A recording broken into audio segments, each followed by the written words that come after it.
ఇక లాభం లేదని చెప్పని ఒక తొంటి తొలగదీస్తారు. కాలు నెబ్బుట్టింది, ఇక కాలు నెబ్బుట్టింది, లేక నేను ప్రార్థన చేయలేను, లేక వెళ్ళిపోదాంలే అని చెప్పని అనుకోలా. హల్లెలూయా. అనుకోకుండా ఇంకా ప్రార్థన చేస్తూనే ఉన్నాడు. అయ్యా నువ్వు నాకు దయచూపయ్యా అని చెప్పని అడుగుతూనే ఉన్నాడు.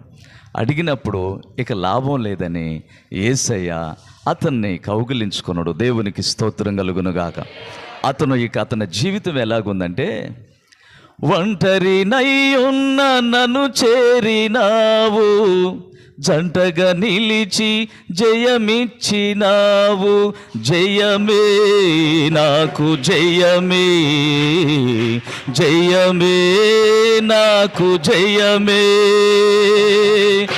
ఎబ్బోకు రేవులో నన్ను చూసినావు, ఇశ్రాయేలుగా నన్ను మార్చినావు.